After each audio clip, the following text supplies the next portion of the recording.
Welcome students. तो आज हम लोग देखने जा रहे हैं third law of motion. Third law of motion हम लोगों ने फर्स्ट पिछले वीडियो में हम लोगों ने देखा था फर्स्ट लॉ ऑफ मोशन और second law of motion. Saraswati Puja का टाइम है, कुछ माइक बज रहा है, उसका आवाज़ आ रहा है, हम उसको अवॉइड नहीं कर पा रहे। बैकग्राउंड में वो आवाज़ शायद आता रहेगा। चलिए देखते हैं, लेकिन कंपैरेटिवली मेरा आवाज़ बोल्डर होगा तो हमको उम्मीद है कि ज़्यादा डिस्टर्ब ये वीडियो नहीं कर पाएगा। चलिए, थर्ड लॉ ऑफ मोशन क्या है? अगर यदि हम पूछे तो यूजुअली बच्चे लोग 9th-10th में पढ़े रहते हैं कि to each and every action there is equal and opposite reaction, ऐसा कुछ बोल देंगे। लेकिन इस कॉन्सेप्ट से अपना काम चलना नहीं है। तो अपना काम किससे चलना है भैया? हम लोग को समझना है कि third law of motion originate कहाँ से हो रहा है, कहाँ से हम इस थर्ड लॉ ऑफ मोशन को ले रहे हैं। जरा सा एक हमारे हाथों की तरफ देखिएगा। अगर मैं ये कहूँ कि मैंने फोर्स लगाया रहा हूँ, तो क्या आप फील कर पा रहे हैं कि क्या फोर्स कोई लग भी रहा है या नहीं लग रहा है? फोर्स लग रहा है क्या? नहीं। क्यों नहीं लगा? अब आप कहेंगे जैसे कि हमने इसको दबा दे, इसको प्रेस कर रहे हैं, अब कहेंगे आप फोर्स लग रहा है। अभी जैसे कि एक हाथ है, हवा में ऐसे दे रहे थे, कुछ फोर्स नहीं लग रहा। अब जरा देखिए, अब कह सकते हैं कि हम फोर्स लगा रहे हैं। एक सिंपल फीलिंग से हम बता सकते हैं कि कब फोर्स लग रहा है, कब फोर्स नहीं लग रहा है। देख करके हम बता देंगे कि हाँ, इस जगह फोर्स लग रहा है, इस जगह में फोर्स नहीं लग रहा है। कोई ऐसा कर रहा है, इससे कोई फोर्स लग रहा है क्या? ऐसा कोई फोर्स नहीं। मूवमेंट वाले हो रही है, लेकिन फोर्स तो यहाँ लगता हुआ हमारे हाथ से देखते हैं, ठीक है ना। तो न्यूटन्स थर्ड लॉ ये बोलता है कि single force can not exist. Single force can not exist. Forces appears in pair. Forces appears in pair, हमेशा जोड़े में उत्पन्न होगा। One force of action, one force of action, another force of reaction.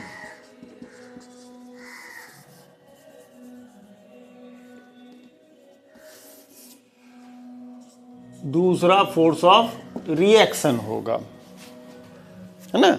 जैसे कि यहां पर हमारा फोर्स लग रहा है, क्यों लग रहा है भैया? क्या कि रिएक्शन होने के चांसेस है। अगर रिएक्शन होने के चांसेस नहीं होगा तो एक्शन भी नहीं अप्लाई हो पाएगा। एक्शन अप्लाई ही नहीं होगा अगर यदि रिएक्शन होने के चांसेस नहीं है। हम ऐसे हवा मार रहे हैं, कोई फोर्स नहीं लग रहा। अगर यही मुक्का जा करके बोर्ड में लग जाएगा तो लगेगा यहाँ पर। इसमें क्या होगा? यहाँ फोर्स लगेगा, एक्शन होगा, रिएक्शन भी होगा। तो जब तक रिएक्शन के चांसेस नहीं होगा, एक्शन भी बनेगा नहीं। और रिएक्शन कितना होगा? तो जितना फोर्स ऑफ एक्शन होगा, जितना फोर्स ऑफ एक्शन होगा। किधर होगा फोर्स ऑफ एक्शन? जिस डायरेक्शन में होगा उसके अपोजिट डायरेक्शन में फोर्स ऑफ रिएक्शन होगा। करेक्ट? Force of reaction. तो कहा गया कि to each and every action, to each and every action,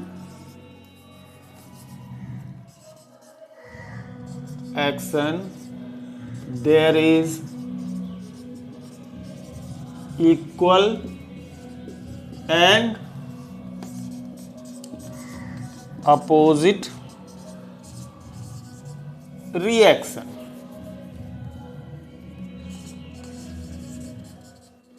correct है ना। तो जाहिर सी बात है, एक्शन रिएक्शन के लिए दो ऑब्जेक्ट की जरूरत है। एक्शन रिएक्शन के लिए दो ऑब्जेक्ट की जरूरत है। रिएक्शन रिएक्शन के लिए अगर दो ऑब्जेक्ट की हमको यहाँ जरूरत पड़ती है, तो दो ऑब्जेक्ट हैं जो म्यूचुअली इंटरेक्ट होते हैं, है ना। ये इस पर एक्ट करता है, ये इस पर क्या करता है? रिएक्ट करता है। तो फोर्स एक्टिंग ऑन, ये ए ऑब्जेक्ट है, ये बी ऑब्जेक्ट है। तो forces acting on A due to B, and this is force acting on B due to A. This is force of action. This is force of, और जो ये इस पर लगाएगा B A, force of action हो जाएगा, और जो इस पर लगाएगा ये फोर्स ऑफ रिएक्शन होगा। मैंने इसने एक्स पर अगर अप्लाई किया तो, इनिशिएटिव ये लिया तो इसका हो जाएगा force of action. FBA is what? Force of action. And FABE is what? Force of reaction. तो force of action equals to minus force of reaction in vector form में अगर हम जाते हैं, चूंकि इक्वल एंड अपोजिट डायरेक्शन में होगा, तो ऐसे में एक्शन और रिएक्शन एक दूसरे के अपोजिट जाएंगे।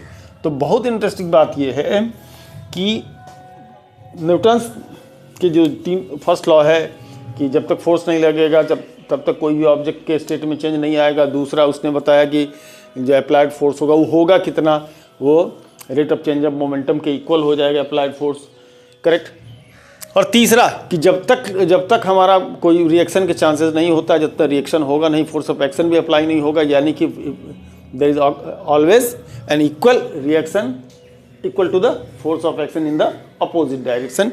ये हमारा जो है सो ये कहानी बनेगी, ठीक है ना। तो ये हमारा बनता है थर्ड लॉ। थर्ड लॉ का भी एप्लीकेशन है, अभी हम लोग कुछ देर में ही तुरंत ही देखने वाले हैं कि थर्ड लॉ का हमारा एप्लीकेशन होना कहाँ है, ठीक है। चलिए इसको हटाते हैं।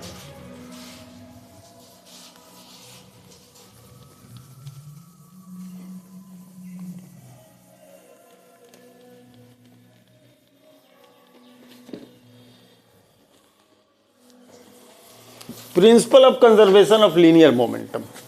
नेक्स्ट टॉपिक जो है हमारा principle of conservation of linear momentum. अब इसमें मोमेंटम को हम लोग डील कर चुके हैं, product of mass and velocity, that is called momentum. अब लीनियर मोमेंटम क्या है? मोमेंटम अलोंग ए लाइन। मोमेंटम अलोंग ए लाइन, किसी लाइन पर का मोमेंटम। इसको भी हम बाद में लीनियर मोमेंटम को भी हम लोग डिस्क्राइब करेंगे, समझने की कोशिश करेंगे कि मोमेंटम अलोंग ए लाइन का क्या मतलब है। तो principle of conservation of momentum क्या कहता है, सबसे पहले हम लोग इस बात को देखना समझना चाहेंगे, है ना। तो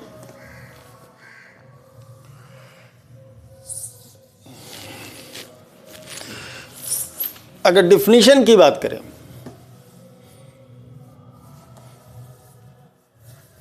तो कुछ ऐसा बनता है।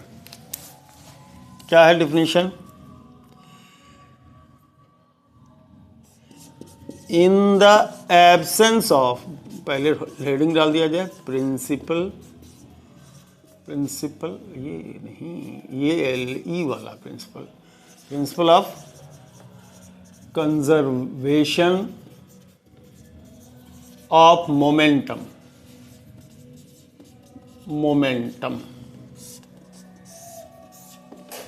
In the absence of external force। अब ये एक्सटर्नल फोर्स की कहानी क्या है? सिस्टम किसको कहते हैं, ये बात को हम लोग समझे। जैसे कि हम लोग कंसिडरेशन में अगर कोई जिन ऑब्जेक्ट या ऑब्जेक्ट्स को लेते हैं उसको हम लोग सिस्टम कहते हैं। तो कंसिडरेशन में ऑब्जेक्ट्स को लेते हैं तो क्या हो जाएगा, वो हमारे लिए एक सिस्टम होगा, सिस्टम कहेंगे हम। फिजिक्स के अंदर उसको एक सिस्टम कंसिडर कर रहे हैं। जैसे मान लीजिए हम बस के अंदर हैं, बस भले मूव कर रही हो, खड़ी अलग बात है, लेकिन बस के अंदर जो आदमी है, जो उसमें सामान रखा हुआ है या जो कुछ भी है, वो क्या होगा, एक सिस्टम के रूप में आएगा। तो उसके अंदर जो कुछ भी हो रहा है वो इंटरनल हम कंसिडर करेंगे। लेकिन अगर बाहर से कुछ हो रहा है, आउटसाइड द बस से कुछ हो रहा है, तो वो क्या हो जाएगा, एक्सटर्नल हो जाएगा। इसके एग्जांपल बहुत सारे हो सकते हैं। हम 2 पर्सन को ले रहे हैं, अब वो सिर्फ उन्हीं 2 पर्सन की बात करें, या 2 ऑब्जेक्ट को ले रहे हैं, उन्हीं 2 ऑब्जेक्ट की सिर्फ बात कर रहे हो, तो वो 2 पर्सन या 2 ऑब्जेक्ट जो होगा वो सिस्टम का काम, सिस्टम कहेंगे हम। उससे बाहर जो कुछ भी है वो क्या हो जाएगा, आउटसाइड द सिस्टम हो जाएगा, वो एक्सटर्नल की बात होगी, एक्सटर्नल फोर्स होगा या कुछ भी। तो in the absence of external force, मतलब किसी भी सिस्टम में अगर एक्सटर्नल फोर्स नहीं काम कर रहा हो तो कंडीशन पहले अप्लाई हो रहा है, the total linear momentum along A line, linear momentum, total linear momentum of an isolated system, of an isolated माने पृथक होता है, आइसोलेटेड सिस्टम remains कंजर्व्ड, वो क्या रहेगा, कंजर्व्ड रहेगा। हिंदी में कहेंगे बाह्य बल की अनुपस्थिति में किसी भी पृथकृत निकाय की कुल रेखीय संवेग संरक्षित रहेगी।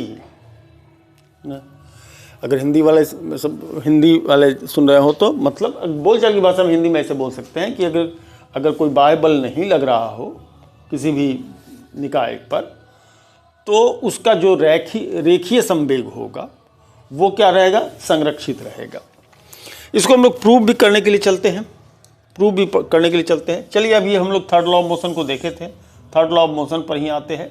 मान लीजिए ए ऑब्जेक्ट था, बी ऑब्जेक्ट है, ये एक दूसरे से इंटरेक्ट करते हैं, है ना, एक दूसरे से इंटरेक्ट करते हैं, तो इस पर जो फोर्स लगेगा force of reaction F A B होगा, इस पर जो फोर्स ऑफ एक्शन लगेगा वो क्या हो जाएगा, एफ बी ए होगा।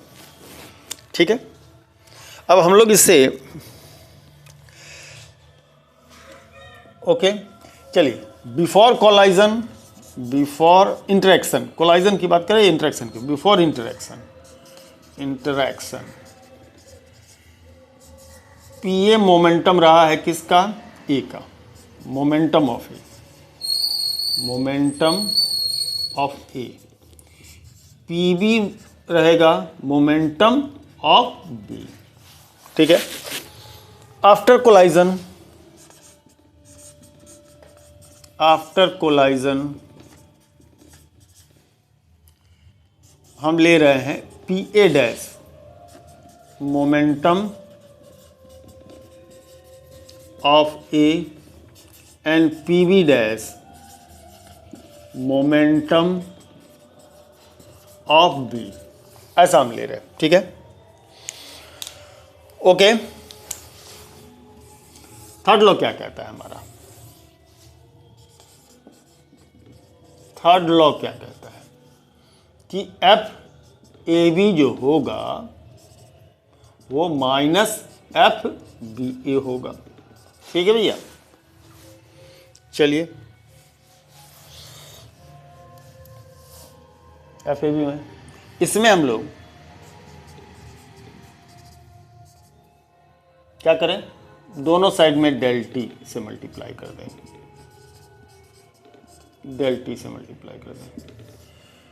F A B del P A upon del T, ये del P B upon del T.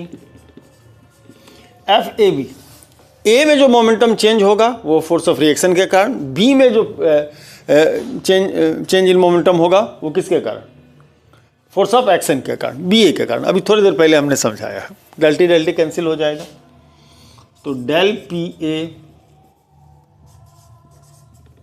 Equals to minus del P B. ठीक है, अब जरा एक चीज देखिए, change in P A dash minus P A, ऐसा क्यों लिख रहे हैं, ऐसा इसलिए लिख रहे हैं कि P A is the initial momentum, P A dash is the final momentum, change in momentum final momentum minus initial momentum, minus del P B, तो P B dash minus P B. इन सब को अगर interchange करके आप side change करें, तब बच्चा वाला काम आपके लिए हम स्टेप वाइज नहीं जा रहे, P A dash plus P B dash equals to P A plus P B. क्या है ये फाइनल मोमेंटम है सिस्टम का, फाइनल मोमेंटम सिस्टम का, और ये क्या है, इनिशियल मोमेंटम है, इनिशियल मोमेंटम है। क्या देख रहे हैं, अगर दो ऑब्जेक्ट एक दूसरे से म्यूचुअली इंटरेक्ट किए, अगर दो ऑब्जेक्ट ने एक दूसरे से म्यूचुअली इंटरेक्ट किया, तो म्यूचुअल इंटरेक्शन से एक फोर्स ऑफ एक्शन आएगा, फोर्स ऑफ रिएक्शन आएगा।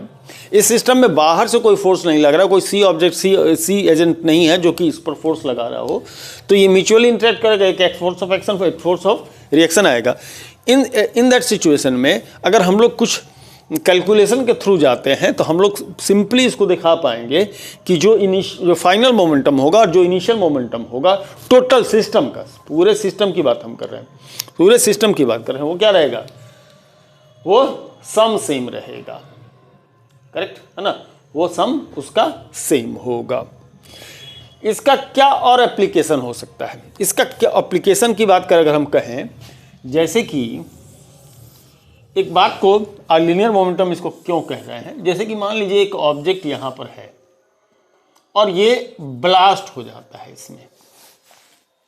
इसमें क्या हो जाता है, ब्लास्ट हो जाता है। ठीक है, ब्लास्ट हो जाता है, एक पार्ट जो है सो इधर छिटक के चल देता है, छोटा टुकड़ा मान के, आधा टुकड़ा इसे फट करके, आधा या आधा से कम या ज़्यादा जो कुछ भी हो, इसका जो मोमेंटम बनेगा P1 और एक टुकड़ा इधर चलेगा PB।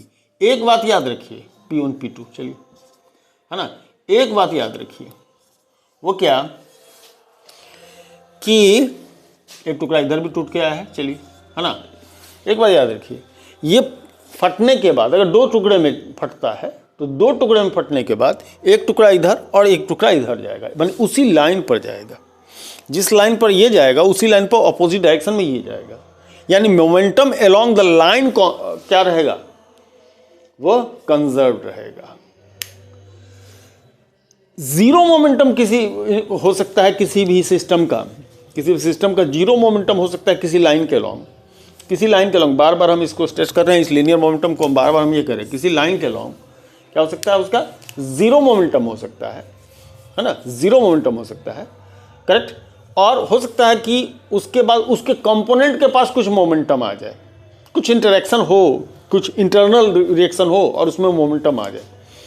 लेकिन अगर पूरे सिस्टम का मोमेंटम हम एडअप कर देंगे तो वो क्या रहेगा, जीरो। यानी कहने का मतलब कि अगर वेक्टर फॉर्म में P1 प्लस P2 को जोड़ा जाए तो ये जीरो आएगा, दो टुकड़ा, एक टुकड़ा इधर गया, एक टुकड़ा इधर गया, लाइन के लॉन्ग, ठीक है ना, ये क्या होगा, उसका जीरो ही आएगा, जीरो के अलावा कुछ होने की संभावना उसमें नहीं बनती है ना, जीरो के अलावा उसमें कोई संभावना नहीं बनती है।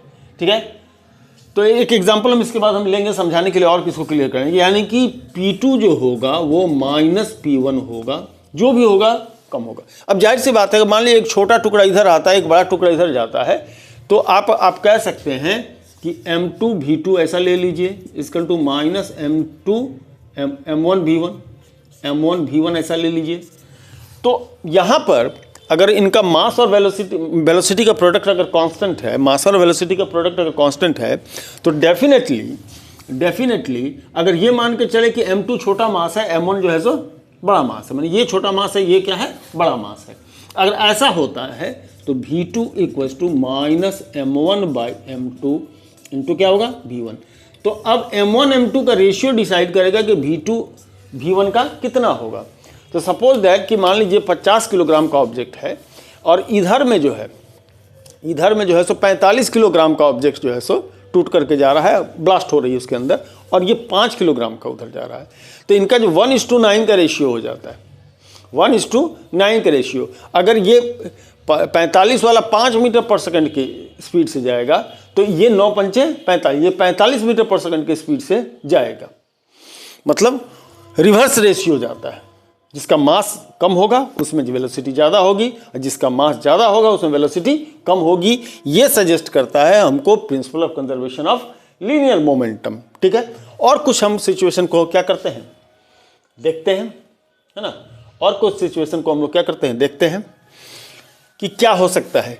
कोई न्यूमेरिकल नहीं देखने जा रहे हैं, एक सिचुएशन देखने जा रहे हैं कि मान लीजिए एक ऑब्जेक्ट मूव कर रहा था और मूव करते वक्त में वो फट जाता है तो क्या होता है। ठीक है, ये तो रेस्ट में था, फटा, क्या हुआ, एक एग्जाम्पल के रूप में हम देखें कि एक रेस्ट में था, फटा तो क्या हुआ।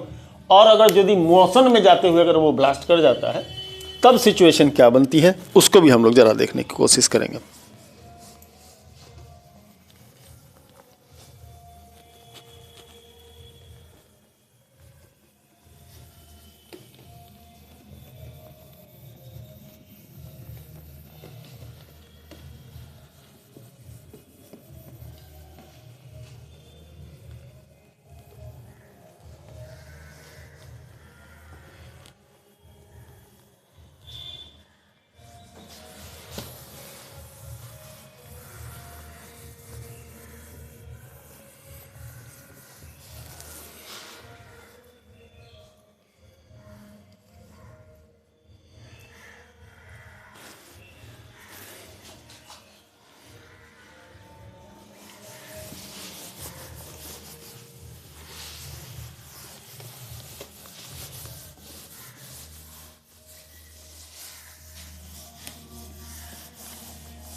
ये बोर्ड सूखने में जो है सो हल्का वेट कपड़े से पोंछना पड़ता है, तो ये बोर्ड को सूखने में थोड़ा टाइम ले लेता है।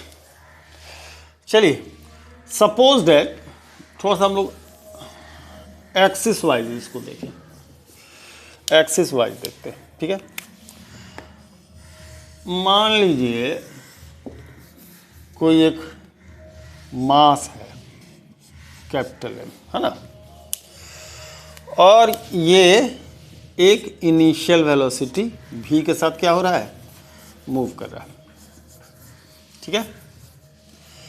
और यहाँ पर पहुँचने के बाद ये ब्लास्ट हो जाता है, ठीक है।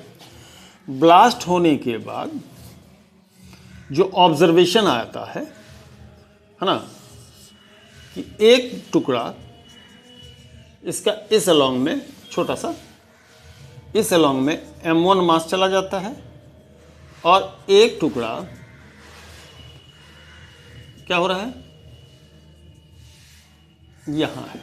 आप देख रहे होंगे ऐसा करके हमने एक लाइन बनाया है ना, वो हम जब rotational motion centre of mass पढ़ाएंगे तभी समझाएंगे कि इस लाइन का क्या मतलब है, क्यों हमने सीधे लाइन बनाया है। मैंने किसी इंस्टेंस पर मास m1 यहाँ है तो ये आपका m2 यहाँ होगा। लेट सपोज कि ये इसकी इधर v1 वेलोसिटी है और इसकी वेलोसिटी v2 है। अब आपके दिमाग में एक बात आएगा कि फटने के बाद कुछ इस तरह की बात हो रही है, इसमें ऐसा ही हो पाएगा, अगर फटता है तो ऐसा ही हो पाएगा या और कैसा हो सकता है, तो जरा मैं क्लियर करूं। ये जो फटने का इंसिडेंट है ये हमने लिया है कि जब ये यहाँ पहुँचा है ये फटा है, कैसा, ऐसा वर्टिकली ऐसा फटा है, करेक्ट है ना, ऐसा फटा है। ये नीचे की तरफ जाने की कोशिश कर रहा है, ये ऊपर की तरफ। अगर ये रेस्ट में होता तो पाथ ऑफ मोशन ये नहीं होता, तो फिर पाथ ऑफ मोशन ये होता है इनका, एक टुकड़ा इधर जाता है एक टुकड़ा इधर जाता है। लेकिन सिचुएशन क्या है, सिचुएशन ये है कि ये मोशन में है और मोशन के स्टेट में ही ये ब्लास्ट हो रहा है। तो ऑलरेडी उन वो जो कंपोनेंट्स हैं, वो जो कंपोनेंट्स हैं माने टूटे हुए जो पार्ट हैं, वो पार्ट उसके पास एक्स डायरेक्शन में भी मोशन है, ठीक है, पहले से। तो और ब्लास्ट जो हो रहा है वो जो फोर्स ऑफ इंटरेक्शन लग रहा है वो वाई एक्सिस के अलॉन्ग लग रहा है, वाई एक्सिस के अलॉन्ग लग रहा है। तो एक टुकड़ा नीचे की तरफ जाएगा, एक टुकड़ा ऊपर की तरफ जा रहा है, ठीक है ना, मतलब वाई के नेगेटिव डायरेक्शन में, एक वाई के पॉजिटिव डायरेक्शन। चूंकि ये इसके पास एक्स एक्सिस के अलॉन्ग भी मूवमेंट है और एक मूवमेंट उसका क्या बन जा रहा है, अब जो बन रहा है रिएक्शन के कारण, इंटरेक्शन के कारण, वो क्या हो रहा है, वाई एक्सिस के अलॉन्ग में बन रहा है। यहाँ का एंगल मान लीजिए आपका θ1 है और यहाँ का एंगल क्या है, θ2 है। अब यहाँ की एक मैथमेटिक्स को आप समझ लीजिए कि क्या मैथमेटिक्स है। सबसे पहली बात, m1 के दो कंपोनेंट x एक्सिस के अलॉन्ग, m1 x की जो बात करेंगे तो x एक्सिस के अलॉन्ग m1 cos θ1 होगी और m2 का x कंपोनेंट m2 cos θ2 होगा। और इनिशियल मोमेंटम कितनी थी अलोंग द लाइन x, जो लीनियर मोमेंटम हम बता रहे थे उस पर बात कर रहे हैं कि x के अलोंग इनिशियल मोमेंटम कितनी थी, इनिशियल मोमेंटम अलोंग x माने pxi की बात करें, इट वाज कैपिटल mv। तो बाहर से कोई इंटरेक्शन नहीं हुआ है, तो बाहर से अगर कोई इंटरेक्शन नहीं हुआ है तो ऐसे सिचुएशन में px इनिशियल px फाइनल दोनों सेम होगा, मतलब कैपिटल mv और जो इनिशियल है और ये दो कंपोनेंट है, एक m1 का एक m2 का, m1x और m2x इन दोनों के बराबर होगा। ये सजेस्ट करता है हमको principle of conservation of momentum, ठीक है। ये बताता है कि m1 cos θ1 plus m2 cos θ1 माने momentum along the line x वो क्या रहेगा, वही रह जाएगा। अब बात करते हैं कि y के अलॉन्ग, तो m1y इसकी वर्टिकल डायरेक्शन में जो कंपोनेंट बनेगा m1 sin थीटा 1 और m2 का जो बनेगा m2 sin थीटा 2। जिन लोगों को ये कंपोनेंट समझने में दिक्कत हो रही हो वो हमारा वेक्टर वाला जो पूरा वीडियो है वो निकाल करके अपना पहले देखें, तब इसको समझने की कोशिश करें, ताकि पहले हमने पूरे से वेक्टर को पढ़ाया तब जा कर के हम आगे की तरफ बढ़े हैं, क्योंकि हम जानते हैं कि बिना वेक्टर को समझे बड़ा मुश्किल होगा। बैकग्राउंड में बहुत सारा आवाज़ आ रहा है, थोड़ा इग्नोर कीजिएगा। तो initial momentum along the Y कितना था? 0। तो फाइनल भी क्या आएगा? 0 आएगा। P final along the Y भी क्या रहेगा? 0 रहेगा। इसका मतलब कि m1y plus m2y equals to what कितना होगा? 0 होगा। यानी कि m1 sine theta 1 plus m2 sine theta 2 क्या रहेगा? 0 रहेगा। किस सिचुएशन के लिए? इस साइड के लिए। 2 डायमेंशनल अगर यदि हमारा क्या हो रहा है, वो ब्लास्ट हो रहा हो, है ना, 2 डायमेंशनल ब्लास्ट हो रहा हो, कि कोई मूविंग ऑब्जेक्ट है किसी सर्टेन डायरेक्शन में और उसका ब्लास्ट होता है इस तरीके से, ठीक है ना। तो ये कहानी उसकी बनती है ना, ये कहानी उसकी बनेगी।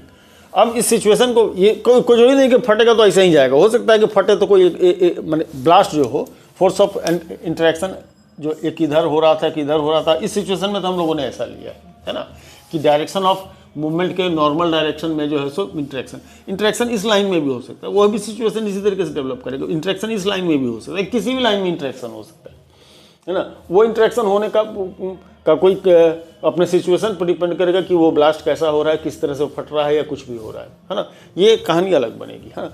और जहाँ तक बात रही है इसकी कि ये लाइन हमने क्यों लिया है, तो मैं समझा दूँ कि अगर मैं समझा दूँ फिर थोड़ी देर के समझ लीजिए, बाद में हम लोग सेंटर ऑफ मास की बात करेंगे। तो जानते हैं क्या होगा, ये अगर यहाँ है तो ये यहाँ होगा, अगर ये ऑब्जेक्ट यहाँ पहुँचता है तो ये ठीक यहाँ पहुँचेगा। ऐसा नहीं है कि ये यहाँ पहुँच गया ये यहीं रह जाएगा, नहीं होगा।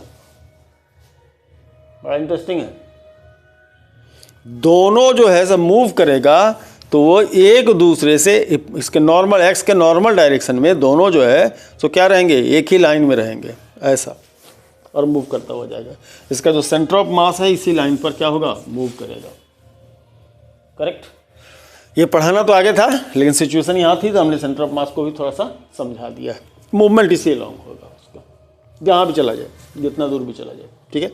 अगर हम लोग ये रियल फ्रिक्शन वगैरह को क्या कर दे, नेगलेक्ट कर दे, ठीक है। चलिए आगे देखते हैं।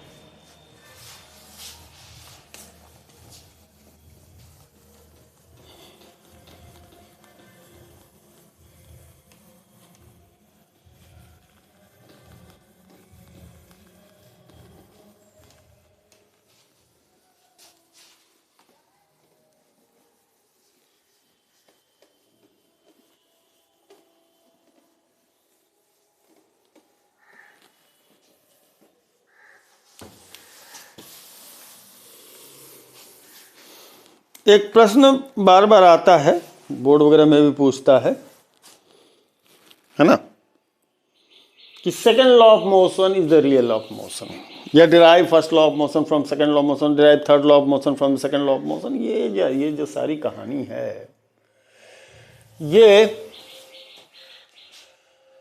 समझ, इसको किया जाता है second law of motion. Question है, second law of motion is real law of motion. अरे कुछ नहीं है बल्कि किसी भी एक कॉन्सेप्ट से दूसरे कॉन्सेप्ट को रिलेट करने का तरीका है, एक कॉन्सेप्ट से दूसरे कॉन्सेप्ट को रिलेट करने का तरीका है, और फिर इसमें किया भी जाता है ताकि क्रॉस चेक हो सके किसी फैक्ट का। फर्स्ट लॉ ऑफ मोशन आपका क्या कहता है, कहता है second law of motion, sorry second law of motion क्या कहता है, F equal to del P by del T, यही कहता है, या एम ए कहता है, जो कुछ भी कहता है ना, rate of change of momentum कहता है। अगर हम लोग फर्स्ट लॉ ऑफ मोशन को इसमें देखा जाए, फर्स्ट लॉ ऑफ मोशन क्या कहता है कि एक्सटर्नल फोर्स एब्सेंट हो, तो एफ एक्सटर्नल अगर 0 हो तो del P by del T क्या हो, 0 हो, यानी डेल पी क्या होगा, 0 होगा। एम डेल वी क्या होगा, 0 होगा। डेल वी क्या होगा, 0 होगा, यानी V final minus V initial क्या होगा, 0 होगा, यानी वी फाइनल बराबर वी इनिशियल, यानी फाइनल वेलोसिटी इनिशियल वेलोसिटी 0 होगा। इनकी no change in velocity, no change in velocity, velocity में कोई चेंज नहीं आएगा। अक्सर क्या होता है कि हम लोग फिजिक्स के अंदर जो बच्चे अभी स्टार्ट करते हैं या पढ़ते हैं, ये जो एक्सप्रेशन है ये खुद बहुत सारी कहानी कहता है। एक्सप्रेस करने का तरीका किसी भी चीज़ को 3 तरीके से कर सकते हैं। पहला एक्सप्रेस कर सकते हैं कि आप अपने लैंग्वेज में, है ना, हिंदी में, इंग्लिश में जो कुछ भी हो उसको एक्सप्लेन कर सकते हैं, दूसरे को कह सकते हैं, बता सकते हैं, पहला चीज़। दूसरा फिजिक्स के अंदर जो आता है वो होता है एक्सप्रेशंस, ये चीज़, ये एक्सप्रेशन मैथमेटिकल एक्सप्रेशन, है ना, एक्सप्रेस करने का तरीका एक मैथमेटिकल एक्सप्रेशन, ये होता है मैथमेटिकल एक्सप्रेशन। तीसरा आता है फिगरेटिव एक्सप्रेशन। फिगरेटिव एक्सप्रेशन को भी हमने चर्चा में नहीं लिया, ग्राफिकल एक्सप्रेशन। वो ग्राफिकल एक्सप्रेशन से भी हम किसी भी चीज़ को क्या कर सकते हैं, बता सकते हैं। तो ग्राफिकल एक्सप्रेशन जब चालू करेंगे तो फिर हम लोग ग्राफिकल देखेंगे। ग्राफिकल पर अभी हमने चर्चा कोई किया ही नहीं है अभी तक, क्या कोई वीडियो हमने बनाया भी नहीं है। मैंने आपको यूट्यूब में अभी तक हमने ग्राफिकल कोई वीडियो नहीं बनाया। उसकी चर्चा जब स्टार्ट करेंगे तो एक बार ही बहुत सारी चीज़ों को एक साथ लेंगे कि कैसे हम ग्राफ के थ्रू किसी चीज़ को एक्सप्रेस करते हैं। ठीक है, तो अभी फिलहाल हम लोग मैथमेटिकल एक्सप्रेशन देखें। तो मैथमेटिकल एक्सप्रेशन से आप कहानी, पूरी की पूरी कहानी समझी जाती है। थोड़ी सी अगर आप अपनी कहने सुनने की अगर यदि एबिलिटी को डेवलप कर लेंगे तो ये पूरा आपको एक्सप्रेस करने का तरीका जो है सो खुद समझ में भी आएगा, कुछ किसी को समझा भी पाएंगे, है ना। जो दिक्कत हम लोग फेस करते थे समझने में कि क्या चीज़ हो रहा है, क्या ऐसा लिखा जा रहा है, इसमें अगर यदि कोई समझने वाला होगा तो इसको तुरंत एक्सप्रेशन में हर चीज़ को समझ लेगा।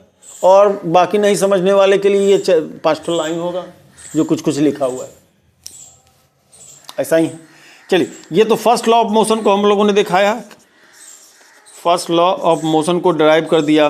किससे ड्राइव कर लिया भैया? तो सेकंड लॉ ऑफ मोशन से ड्राइव किया। अब जरा थर्ड लॉ ऑफ मोशन हम लोग देखने की बात करते हैं।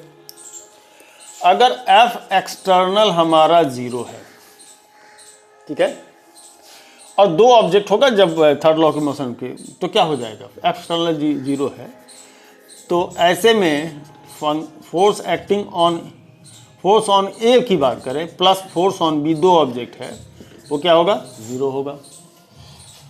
ठीक है, तो force on A equals to minus force on क्या? बी।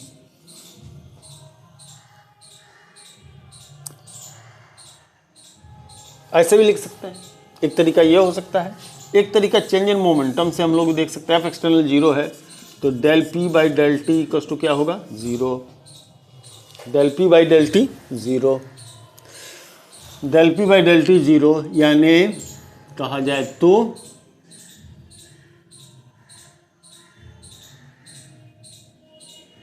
ऐसे मत लीजिए। एफ एक्सटर्नल 0 है तो आपका डेल पी इक्वल्स टू 0 होगा, तो del P by del T equals to 0 होगा।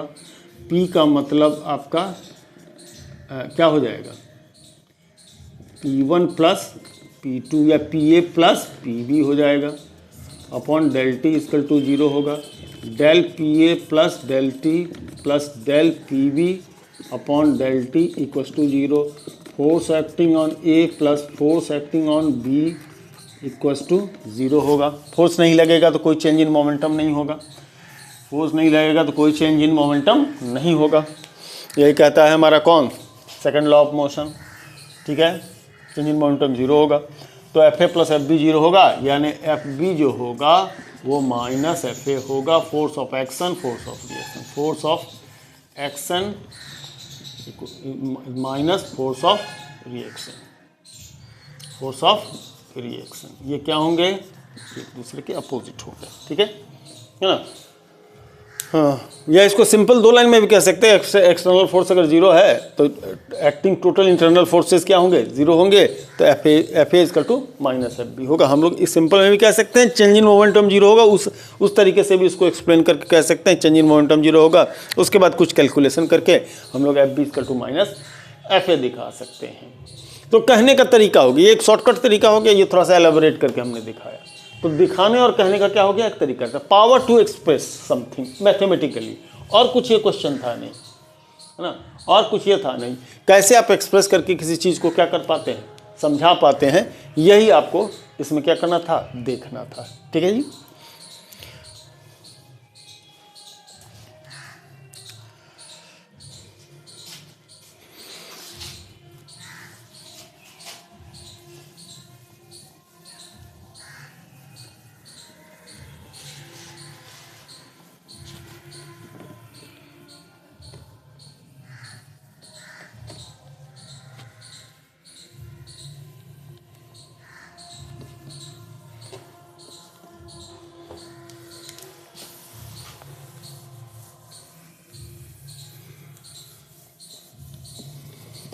अब बात थोड़ा सा इस वीडियो में हम लोग फोर्सेस इन नेचर की करते हैं।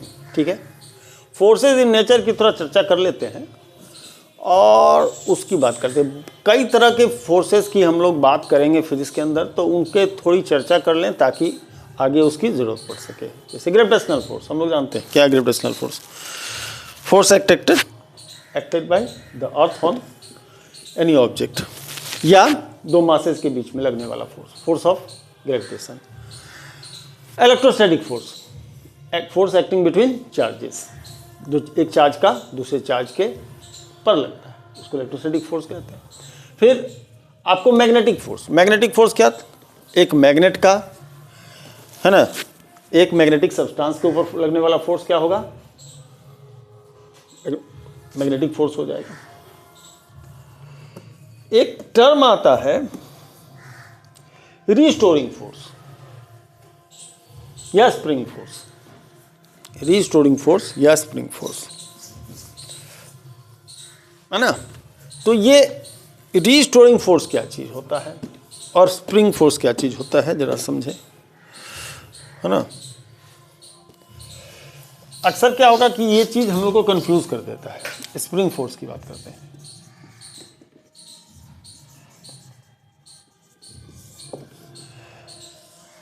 जैसे कि मान लीजिए एक स्प्रिंग है, ठीक है, अगर इस स्प्रिंग को हम लोग इस एंड से और इस एंड से लगा करके इसको खींच देते हैं, खींचते हैं, तो क्या होगा, ये थोड़ा सा बड़ा हो जाएगा, खिंच जाएगा, ठीक है ना। इसका लेंथ क्या होगा, इंक्रीज कर जाएगा। तो जो फोर्स आप लगा रहे हैं वो अप्लाइड फोर्स है, चाहे इधर से हो चाहे इधर से हो। ये फोर्स क्या है, अप्लाइड फोर्स है।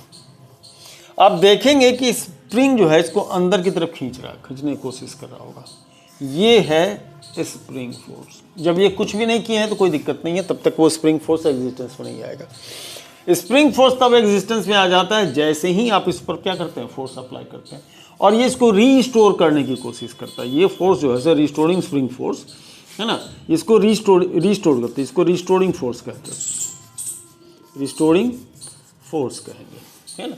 इसको रिस्टोरिंग फोर्स पर कहेंगे या स्प्रिंग फोर्स कहेंगे। स्प्रिंग फोर्स तब तक एक्शन नहीं जब तक उसका लेंथ इंक्रीज या डिक्रीज आप नहीं करते, या दबा भी देंगे तो बाहर की तरफ लगेगा।